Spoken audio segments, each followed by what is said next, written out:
कोल्हेवाडीचे प्रगतशील शेतकरी आणि कोल्हेवाडी गावच्या विकासासाठी योगदान देणारे श्री मोहनराव वामन यांची लोकमान्य वार्ता चॅनलचे संपादक श्री निरंजन देशमुख यांनी प्रत्यक्ष बांधावर जाऊन घेतली मुलाखत। मोहनराव वामन यांची मुलाखत प्रेरणादायी ठरणार आहे शेतकरी बांधवांसाठी। पाहूया।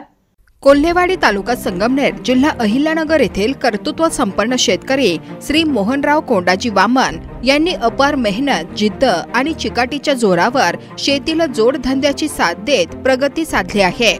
ऐसी पोल्ट्री फार्मच्या माध्यमातून त्यांनी आपले कर्तृत्व सिद्ध करून दाखवले आहे। कोल्हेवाडी गावचे माजी उपसरपंच म्हणून त्यांनी अतिशय चांगले काम गावात करून दाखविले आहे। जलजीवन योजनेसाठी गावच्या पाणी प्रश्नासाठी त्यांनी स्वतःच्या जमिनीतून पाण्याच्या टाकीसाठी जागा बक्षीसपत्र करून कोल्हेवाडी ग्रामपंचायतसाठी दिली आहे। जनसेवा मंडळाचे अध्यक्ष तसेच प्रवरा पतसंस्थेचे व्हाईस चेअरमन आणि भगतसिंग दूध संस्था चेअरमन आदी सहकारी संस्थांवर त्यांनी आपल्या कार्यकर्तृत्वाची छाप पाडली आहे।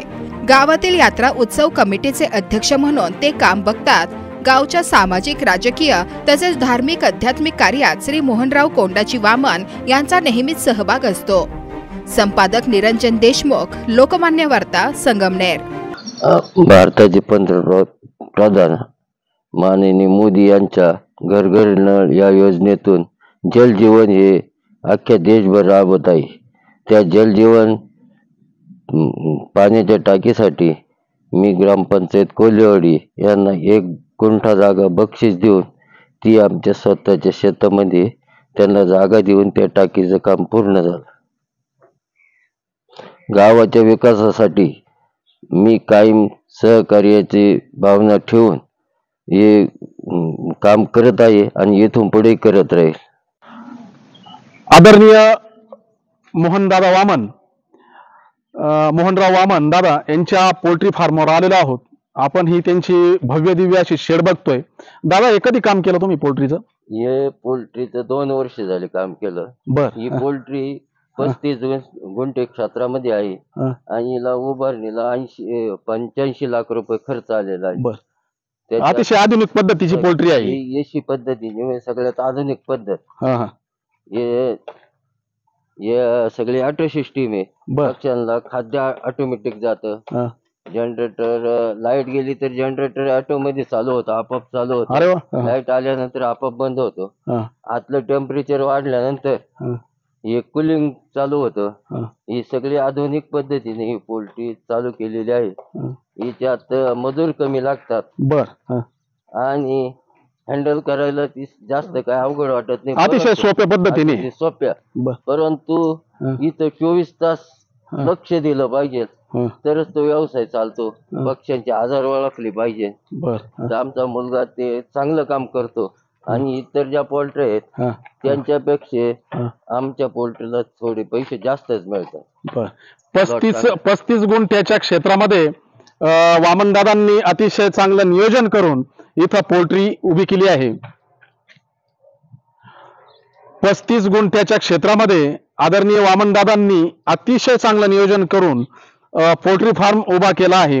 अत्याधुनिक पद्धतीचा हा पोल्ट्री फार्म आहे। त्यांनी सांगितलंय की त्याला ऑटो सिस्टीम आहे।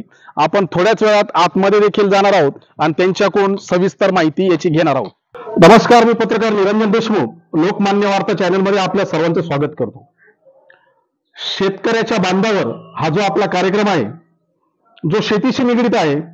शेतीला जोडधंदे असतात, व्यवसाय असतात। शेती आज परवडत नाही याचं कारण वाढलेली मजुरी, त्यानंतर वाढलेले खत औषधांचे बाजारभाव।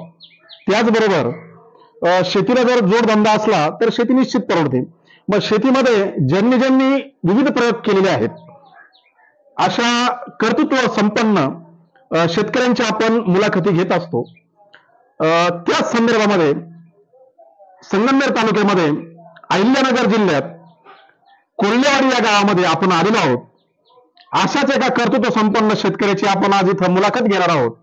नमस्कार दादा। नमस्कार। तुमचा परिचय एकदा लोकमान्य वार्ता चॅनलला संपूर्ण नाव सांगा। माझं नाव मोहनराव कोंडाजी वामन, गाव कोल्हेवाडी, तालुका संगमनेर, जिल्हा अहमदनगर। आपण कोल्हेवाडी गावामध्ये किती वर्षापासून शेती करता? जवळजवळ 30 वर्षापासून शेती करतो। शेतीमध्ये कुठली पिकं आतापर्यंत आपण घेतलेली आहे? ऊस, डाळिंब, फ्लावर, चाऱ्याची पिकं, कांदा अशी विविध पिकं घेतली. वडिलोपार्जित शेती आहे. वडिलोपार्जित. आणि शेती करत असताना आता पूर्वीच्या काळी मजूर मिळायचे, त्याच्यानंतर खत औषधांच्या किमती वाढलेल्या नसायच्या, त्याच्यात आणि आजच्या काळामध्ये काय तफावत तुम्हाला वाटते? नाही, त्याच्यातून आताच्या काळात जमीन आसमानचा फरक आहे. आता सगळ्यात मजुराच्या किमती, रोजंदारी वाढली, शेतीचे बियाण्याच्या किमती वाढल्या, औषधाच्या किमती वाढल्या आणि विक्रीच्या किमती मात्र 25 वर्षापूर्वी होत्या त्याच आजही त्याच आहेत.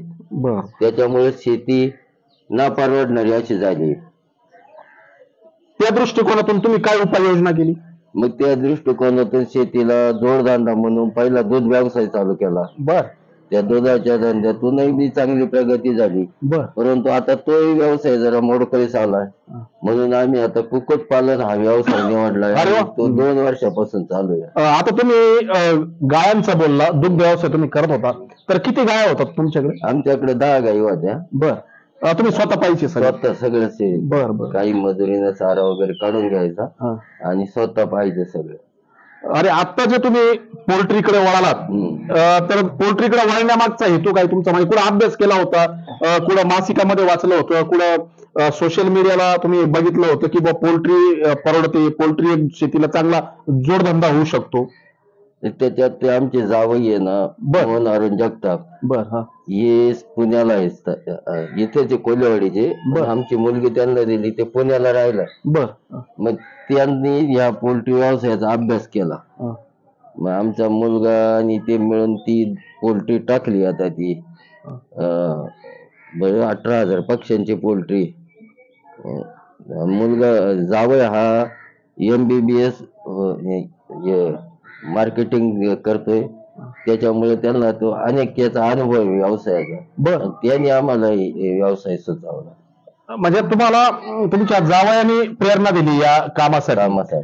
परंतु आता जे पोल्ट्रीकडे तुम्ही वळलात, पोल्ट्रीला सुद्धा धोके आहेत. पक्ष्यांची आपण ज्याला म्हणतो मृत्यूचं प्रमाण असेल, मरधड असेल, तर त्याच्यावर काय उपाययोजना आहे? नाही, त्याचं काय आहे, ते बारामती अॅग्रो कंपनी आहे. ती कंपनी आपल्याला औषध देते, त्यांचं खाद्य देते आणि पक्षी देते आणि त्यांची विक्री तेच करतात. आपल्याला त्या कंपनीचे पक्षामागे असे काहीतरी पैसे मिळतात, 30 ते 40 रुपये पक्षामागे मिळतात. मग ते 17-18 हजार पक्षी असल्यामुळं ते एक लॉट साधारणतः 40 दिवसात जातो. मग ते 40 दिवसाला 5-1 लाख रुपये उत्पन्न मिळतं आम्हाला. त्या 5 लाखात मग इतर खर्च, लाईट बिल येतो, लेबर पगार येतो, असं 2-1 लाख खर्च होतो, 3-1 लाख वर होतात आम्हाला. त्यांनी दादांनी सांगितलेलं आहे आत्ताच की शेतीला जोड धंदा म्हणून त्यांनी पोल्ट्रीची निवड केली आणि पोल्ट्री करत असताना दिसणारं उत्पन्न जरी जास्त असलं, परंतु तेवढ्या प्रमाणात खर्चही आहे आणि तो खर्चाचा आणि उत्पन्नाचा ताळेबंद बसून कुठेतरी एक आधार शेतीला, आपल्या घराला, कुटुंबाला तो मिळतो. तर हे जर करत असताना तुमचा स्वभाव, आम्ही आता गावामध्ये बसलो होतो, तर तुमच्याबद्दल अतिशय चांगलं लोक गावामध्ये बोलतात. सामाजिक क्षेत्रात असेल, राजकीय क्षेत्रात असेल, सगळ्या क्षेत्रामध्ये तुमचं योगदान आहे. सहकार क्षेत्रामध्ये तुमचं चांगलं योगदान आहे. तर तुम्ही आतापर्यंत भूषवलेली पदं आणि केलेली कामं थोडक्यात सांगा. आमचे राजकीय गुरु भास्करराव पदिगे यांच्या बरोबरीने मी राजकारणात आलो. राजकारणात आल्यानंतर आमच्या त्यांनीच काढलेल्या ज्या संस्था आहेत, भगतसिंग सहकारी पतसंस्था, प्रवरा पतसंस्था, भगतसिंग दूध डेअरी आदी या ज्या संस्था आहेत, याच्यावर आम्ही चेअरमन पद बसवलेले आहेत. आणि भास्करप्पांचं राजकीय क्षेत्रातलं मोठं योगदान होतं. त्यांचा संघ राहून आम्ही बरंच काही शिकलो. त्यानंतर कोल्हेवाडी भास्करप्पा हे तालुक्या जनसेवा मंडळाचे अध्यक्ष होते. मी कोल्हेवाडी जनसेवा मंडळाचा अध्यक्ष होतो आणि त्यामुळे संपूर्ण पार्टीची जबाबदारी ती माझ्यावर होती आणि मी ती आजपर्यंत संपूर्ण चांगल्या प्रकारे पार पाडित आहे. आपले जे कार्यकर्ते राहतात, त्यांचे छोटे मोठे वाद असतील, ते सगळं आजही बी ते मिटवायचे, ते आजही बी मीच मिटवितो. तंटमुक्तीचं काम केलेलं आहे आतापर्यंत. आणि गावात जे गरीब जे जनता राहते, त्यांचे छोटे छोटे प्रश्न राहतात, त्यांचे काही मोठे प्रश्न राहतात, पण ते लोक काम घेऊन आपल्याकडे येते आणि त्यांचे काम आपल्या माध्यमातून करतोय सोडवण्याचं. आर आर पाटील दिवंगत ज्येष्ठ नेते आर आर पाटील अर्थात आबा, त्यांनी अतिशय चांगली संकल्पना मांडून महाराष्ट्र राज्यामध्ये तंटामुक्ती हे जे काम केलं होतं, तर तंटामुक्ती जे अभियान आहे ते त्यांनी गावात राबवलेलं आहे. तर हे सगळं काम करत असताना कुठल्या पक्षाचं तुम्ही काम केलं होतं? राजकीय पक्ष पहिल्यापासून आमचा भारतीय जनता पक्ष. बर. आणि आतापर्यंत विखे पाटील ज्या पक्षात असतील तिकडच आम्ही. अरे वा, छान छान. त्यांच्या बरोबरच काम केलं आम्ही. बर. आता सहकार झाला, त्याच्यानंतर कृषीचं झालं, आणि आता तुम्ही विखे साहेबांचं नाव घेतलं, तर विखे साहेबांनी आत्ताच मंत्रालयामध्ये दुधाला अनुदान अजून वाढवून मिळावं यासाठी त्यांनी अतिशय चांगले प्रयत्न केले की जे कष्टकरी आहेत, महिला भगिनी काम करतात, शेतीमध्ये काम करतात, त्याच्यानंतर दुग्ध व्यवसाय जो आहे तो सर्व महिला भगिनींवर अवलंबून आहे. त्याविरुद्ध त्यांच्या बाजूने, शेतकऱ्यांच्या बाजूने दुग्ध व्यवसायाला चांगलं अनुदान मिळालं पाहिजे म्हणून आदरणीय राधाकृष्ण विखे पाटलांनी चांगली भूमिका मंत्रालयामध्ये मांडली. आणि भविष्यात देखील दुग्ध व्यवसायाला चांगले दिवस येतील अशी आपण अपेक्षा धरूया. कोल्हेवाडी गावचा इतिहास, कोल्हेवाडी गावचं राजकीय कार्य आपण ज्याला म्हणतो, त्याच्यानंतर सामाजिक क्षेत्र असेल तर त्याबद्दल थोडंसं आम्हाला सांगा. मंदिरही चांगलं आहे आपल्या गावामध्ये, फार मोठं चांगलं. कोल्हेवाडी गाव ही पहिली जोरवेची वाडी होती. बर. परंतु 1965 साली हे ग्रामपंचायती वेगळी झाली. बर. आणि त्याच्यामुळं हे गाव नदीच्या जवळ असल्यामुळं पहिल्यापासून एरिया बागायतच होता. मग काही 72 मध्ये ज्या जमीन कोरडवाहू होती त्या बऱ्याचशा गावातून नदीवरून पाईपलाईन केल्यानंतर 100% गाव बागायत झालं.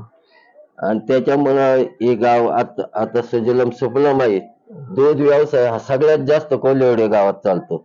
इथं कमीत कमी 10 ते 11 दूध डेअरी आहेत, एक चिलिंग प्लांट आहे, आणि त्या दुधाच्या माध्यमातून इथल्या लोकांची उपजीविका चांगली चालते.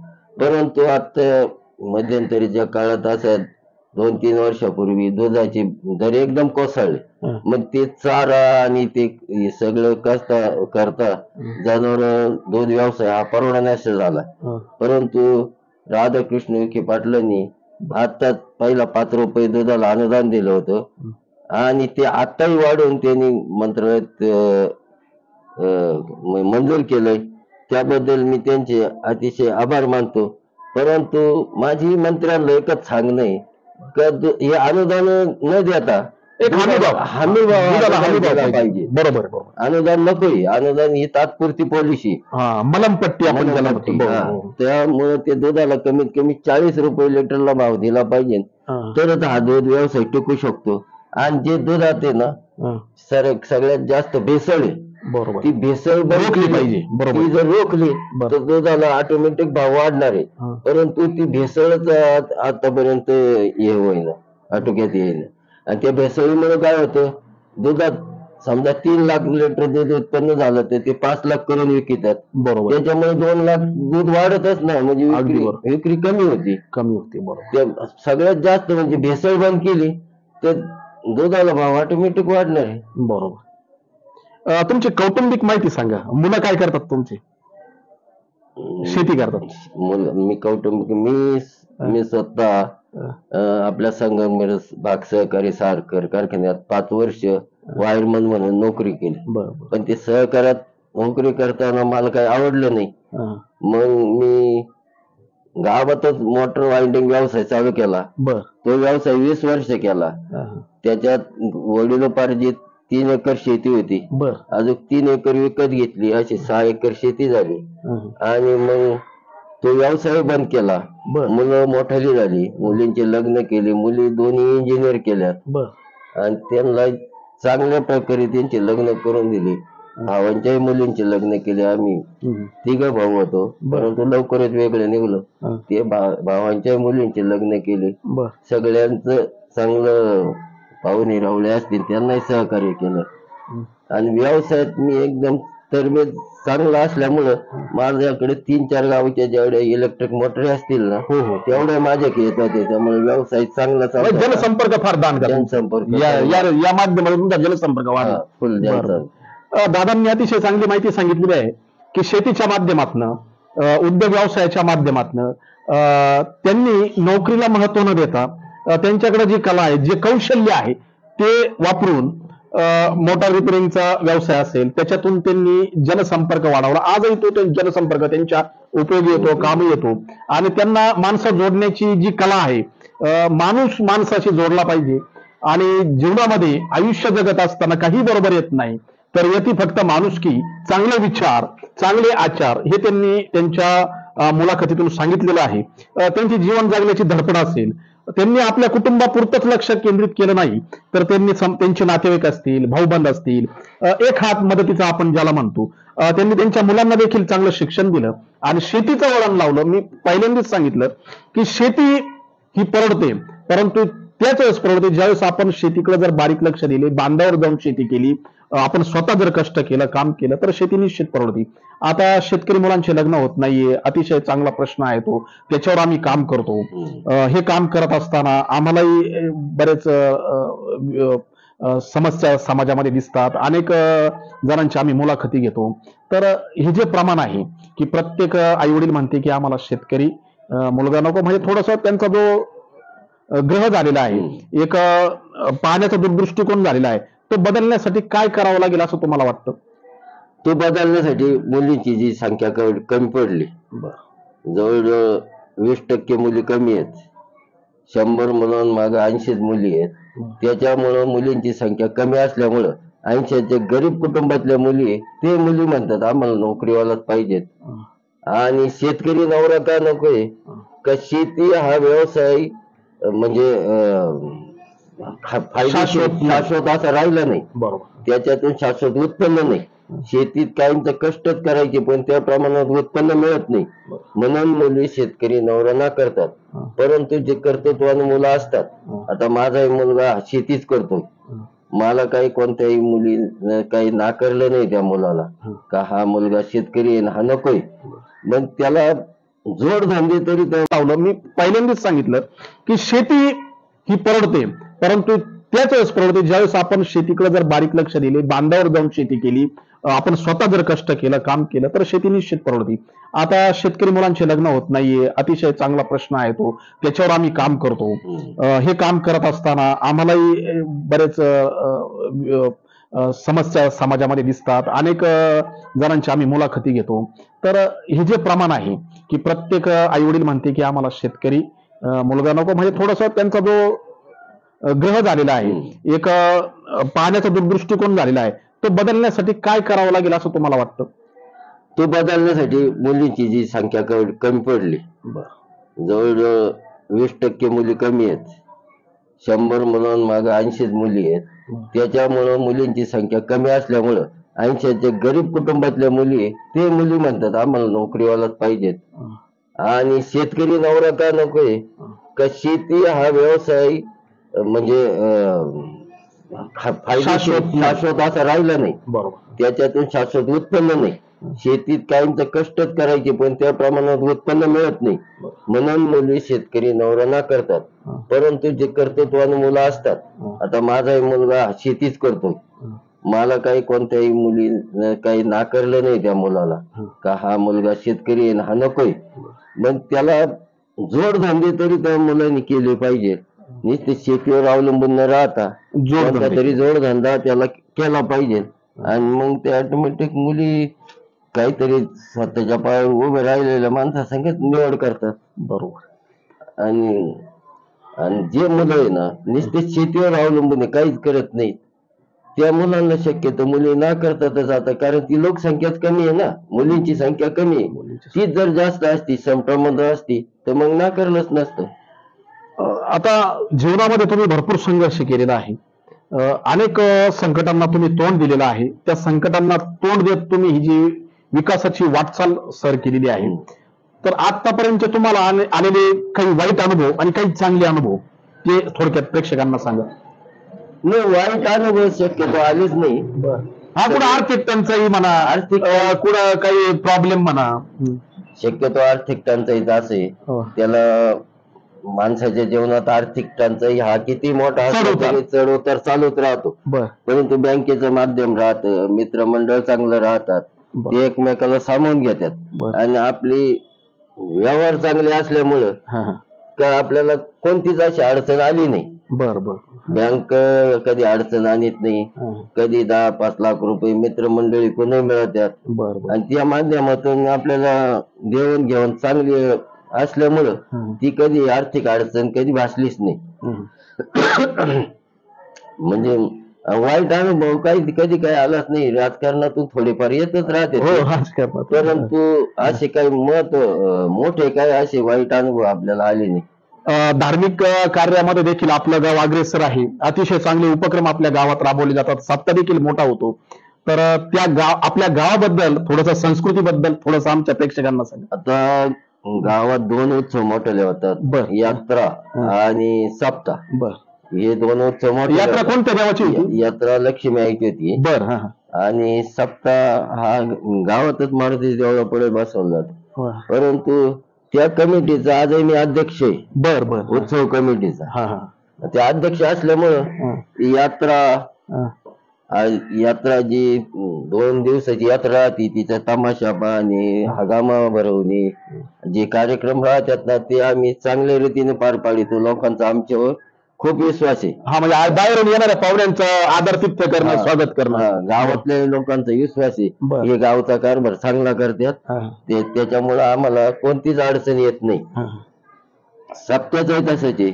सप्त्यात आम्ही दररोज वार्ड वाईज अशा पंक्ती संध्याकाळची महिलांना स्वयंपाकाला कीर्तन ऐकायचं राहतं, स्वयंपाकाला टाइम राहत नाही. म्हणजे आम्ही प्रत्येक दिवशी प्रत्येक वार्डातून एक गाव पंगत देतो संध्याकाळी. त्या पंक्तीचं नियोजन त्या वार्डावाले करतात आणि ते वाढायचंही काम त्या वार्डावालेच करतात. म्हणजे असंख्य महिला अशा त्या कीर्तन ऐकण्यासाठी गावात हजर असतात आणि म्हणून तो सोहळा मोठा उत्साहानं पार पडतो. असे 8 दिवसाचा सप्ताह आणि भरपूर गर्दी असते. मी एकदा आलो, गर्दी भरपूर, संपूर्ण गाव परिसरातले लोक लाइटिंग करून राहते भरपूर. मंडप मोठा वॉटरप्रूफ मंडप टाकलेला राहतो, नामांकित कीर्तनकार राहतात. त्याच्यामुळं हे कार्यक्रम आम्ही चांगल्या प्रकारे हँडल करून व्यवस्थित पार पाडतो. एक आदर्श गाव म्हणून कोल्हेवाडी संपूर्ण महाराष्ट्राला परिचित आहे आणि हे गाव कर्तृत्व संपन्न म्हणून देखील महाराष्ट्राच्या नकाशावर झळकत आहे. कारण इथला दुग्ध व्यवसाय, शेतीला जोडधंदा दुग्ध व्यवसायाचा, की जो दुग्ध व्यवसाय दादांनी देखील केलेला आहे, ते करत आहेत. आणि आता तर त्यांनी पोल्ट्री सारखा जोडधंदा सुद्धा त्यांनी स्वीकारलेला आहे. पोल्ट्री मध्ये देखील त्यांनी आधुनिक, आता एसी पोल्ट्री आहे त्यांची, म्हणजे आधुनिक पद्धतीने काम करण्याचा त्यांचा मानस असतो आणि दूरदृष्टी ठेवून ते काम करत असतात, कार्य करत असतात. शेतीमध्ये नेहमीच दूरदृष्टी ठेवली पाहिजे आणि दूरदृष्टी ठेवून काम केलं पाहिजे. आधुनिक तंत्रज्ञानाची जोड ही शेतीला देणं आजच्या काळात फार महत्वाचे आहे. तर दादा, जाता सर्व शेतकरी बंधूंना काय संदेश द्याल तुम्ही? शेतकरी बंधूंना एकच संदेश आहे की शेती आपली चांगली पद्धतीने केली पाहिजे. त्याला वेळेवर खतं टाकले पाहिजे, वेळेवर औषधं दिले पाहिजे, वेळेवर खुरपणी केली पाहिजे आणि ते पीक कोणत्या परिस्थितीत चांगलं झालं पाहिजे. चांगलं आलं तरच आपल्याला फायदा होतो. आणि शेतकऱ्यांनी दूध व्यवसाय हा जोडधंदा ठेवलाच पाहिजे आणि त्याला जोडून अजून वेगळे काहीतरी जे मुलं आता ITI झालेले, काही इंजिनियर झालेले, त्या मुलांनी व्यवसाय निवडले पाहिजे वेगळे आणि शेतीला जोडधंदा म्हणून तो केला पाहिजे. हेच माझ्या गावकऱ्यांना आणि सगळ्या लोकांना सांगणं. अतिशय चांगली मुलाखत दादांनी दिलेली आहे. त्यांनी केली पाहिजे, त्याला वेळेवर खतं टाकले पाहिजे, वेळेवर औषधं दिले पाहिजे, वेळेवर खुरपणी केली पाहिजे आणि ते पीक कोणत्या परिस्थितीत चांगलं झालं पाहिजे. चांगलं आलं तरच आपल्याला फायदा होतो. आणि शेतकऱ्यांनी दूध व्यवसाय हा जोडधंदा ठेवलाच पाहिजे आणि त्याला जोडून अजून वेगळे काहीतरी जे मुलं आता ITI झालेले, काही इंजिनियर झालेले, त्या मुलांनी व्यवसाय निवडले पाहिजे वेगळे आणि शेतीला जोडधंदा म्हणून तो केला पाहिजे. हेच माझं गावकऱ्यांना आणि सगळ्या लोकांना सांगणं. अतिशय चांगली मुलाखत दादांनी दिलेली आहे. त्यांनी बोलता बोलता संपूर्ण गावचा इतिहास, राजकीय इतिहास, सामाजिक इतिहास, त्याचबरोबर दुग्ध व्यवसायाची देखील माहिती दिलेली आहे. आपलं गाव सुसंस्कृत आहे, धार्मिक आहे, इथं सप्ताही चांगली होतात, यात्रा चांगली होती. दादांनी अतिशय शून्यातून प्रगती केलेली आहे, आपला शेतीचा विकास केलेला आहे. गरिबीतून खरं तर त्यांनी त्यांचा जीवन प्रवास केलेला आहे. अतिशय संघर्षातून त्यांचा जीवन प्रवास झालेला आहे. हाताशी काही नसताना सुरुवातीच्या काळामध्ये त्यांनी नोकरी केली, परंतु नोकरी न करता स्वतःचा व्यवसाय चालू केला, धंदा चालू केला मोटर याचा. तर त्याच्यानंतर त्याच्यातून त्यांना प्रगती साधली आणि आज इथपर्यंत ते आलेले आहेत. ही जी आज त्यांची भरभराट आपण बघतो, त्यांनी स्वतः जमीन देखील कष्टातून विकत घेतलेली आहे. जी भरभराट आपण ज्याला म्हणतो की या जगामध्ये अशक्य काहीच नाही, फक्त करण्याची तळमळ पाहिजे, जिद्द पाहिजे, उमेद पाहिजे आणि कुठेही न डगमगता काम केलं पाहिजे. मध्यंतरीच्या काळामध्ये आपण बघत होतो, दादा जाता 1 मिनिटं घेतो, की नैराश्यातून म्हणा, शेती नापीक जमीन होती कधी कधी, त्याच्यानंतर कधी कधी बाजारभाव मिळत नाही म्हणून नैराश्यातून शेतकरी आत्महत्या करतात, टोकाचं पाऊल उचलतात. परंतु आत्महत्या केल्यानंतर जे मागं कुटुंब असतं त्याच्या व्यथा फार मोठ्या असतात. तर शेतकऱ्यांनी आत्महत्या करू नये. कितीही मोठा प्रसंग आला, कर्जबाजारी जरी जो झाला तर त्यांनी त्याचं धैर्य सोडू नये. म्हणून तुम्ही 2 शब्द काय सांगाल? आता मुळात महाराष्ट्रातले शेतकरी आत्महत्या करतात हे सगळ्यांना माहित आहे, पण ते का करतात त्याची कारणं शोधली पाहिजे. आता महाराष्ट्रापेक्षा सोपलम इतर राज्य नाही. यूपी, बिहार, उत्तर प्रदेश, मध्य प्रदेश हे सगळे मजूर माणसं आपल्या महाराष्ट्रात आपल्याकडे पोट भरतात. बरोबर आहे, अगदी बरोबर आहे. ते काही कधी आत्महत्या करत नाही, असं ऐकवत नाही, असं ऐकवतच नाही. त्यांनी कधी आत्महत्या केल्यात. ते असंख्य मजूर आपल्या आता प्रत्येक खेडेगावात ते 50-100 माणसं आले आणि मजूर ते दिसतातच. राजस्थानी येतात, यूपी बिहारचे सगळे येतात. आपले महाराष्ट्रातले शेतकरी शेतीवरच अवलंबून राहतात. शेतीत पिकन तेवढंच उत्पन्न, पुढं कष्ट करायची त्यांची म्हणजे पर्याय शोधला नाही आणि कष्ट करत नाही आणि शासनाच्या घोषणांवर ते अवलंबून राहतात. निवड ही कर्जमाफी होईल, ती कर्जमाफी होईल. शासनानं कर्जमाफी नाही झाला का त्यांचे काम करायची त्यांची कॅपॅसिटी राहत नाही, भ्रमनिरास होतो आणि त्याच्यातून ते आत्महत्या करतात. परंतु त्या शेतकऱ्यांनी ना जोडधंदा स्वीकारला पाहिजे ना. बरोबर. कारण दुसऱ्या राज्यातून लोक इथे येऊन पोट भरतात, लाखो पैसे घेऊन जातात आणि मग आपणच काय आत्महत्या करतो बा, याचं कारण शोधलं पाहिजे ना. बरोबर. अतिशय चांगलं मार्गदर्शन दादांनी इथं केलेलं आहे की शेतीला निश्चितच जोडधंदा, जोड व्यवसाय पाहिजे. स्वतः कष्ट करण्याची आपण ताकद ठेवली पाहिजे. कारण ते ज्या गावात राहतात, ज्या गावात त्यांनी प्रगती केली, ज्या गावात ते शेती करतात, ते गावच कर्तृत्वान लोकांचं गाव आहे, कर्तृत्वान शेतकऱ्यांचं गाव आहे. कारण इथल्या महिला भगिनी पहाटे उठून दुग्ध व्यवसाय करतात, गायांचं सगळं करतात, शेणकूर असेल, चारा असेल, सगळं सांभाळतात. कष्टाची लाज न बाळगता, त्याच्यानंतर कष्टाला न घाबरता ते अतिशय आनंदाने शेती करतात, जोडधंदा करतात. त्या गावातून ते आलेले आहेत, त्या गावात ते राहतात, त्या गावात ते शेती करतात. म्हणून त्यांनी मोलाचं मार्गदर्शन असं केलेलं आहे महाराष्ट्रातील शेतकरी बांधवांना की कुठला तरी जोड व्यवसाय हा शेतीला अवश्य असला पाहिजे, त्याशिवाय शेती परवडू शकत नाही. आता सध्याला अशी परिस्थिती उद्भवली, आमच्या इथं दूधधंदा सगळ्यात जास्त आहे आणि आदर्श आहे. तो दूध व्यवसाय निम्म्या स्त्रियाच करतात. बरोबर आहे. मग आता मला एक परत लग्नाला परत या कोल्हेवाडीच्या लोकांना मुलांना अडचण आली का ज्यांच्या घरी जास्त गाय आहेत, जोडधंदा मोठा आहे, त्या घरातही मुली परत नाकारतात. कारण या गायांचं शेण जास्त असेल बा, तर कष्टाला घाबरलं नाही पाहिजे. तर कष्टाला मुलींनी सुद्धा घाबरलं नाही पाहिजे. नुसतं शहरात जाऊन राहिलं म्हणजे सगळ्यात चांगलं होतं असं नाहीये. आता शहर आणि खेडे जवळ सारखेच झाले. उलट खेड्यामध्ये प्रदूषण नाही, काही नाही, हवा चांगली, पाणी चांगलं, शुद्ध वातावरण असतं. वातावरण. बरोबर. अतिशय चांगली मुलाखत यांनी दिलेली आहे. सगळ्या प्रश्नांना त्यांनी अतिशय चांगले उत्तर दिलेले आहेत आणि अतिशय शेतकरी बांधवांनी प्रेरणा घ्यावी अशी दादांची इथं मुलाखत झालेली आहे. तर निश्चितच ही मुलाखत आपण बघा, सगळ्यांना फॉरवर्ड करा, जास्तीत जास्त शेतकरी बांधवांपर्यंत पोहोचवा. हे जे विचार आहेत मित्रांनो, जुन्या लोकांचे, जुन्या शेतकऱ्यांचे, हे तरुण पिढीसाठी फार मार्गदर्शक आणि दिशादर्शक ठरणार आहेत. आज आपण लोकमान्य चॅनलला मुलाखत दिली. मी पत्रकार निरंजन देशमुख, उत्तरनगर जिल्ह्याचं काम करतो. लोकमान्य वार्ता चॅनल तर्फे आपलं सहर्ष स्वागत करतो, हार्दिक अभिनंदन करतो की आपण अतिशय चांगली मुलाखत अतिशय चांगल्या शब्दरूपी यांनी मांडली. त्याबद्दल तुमचे शतशः आभार. नमस्कार.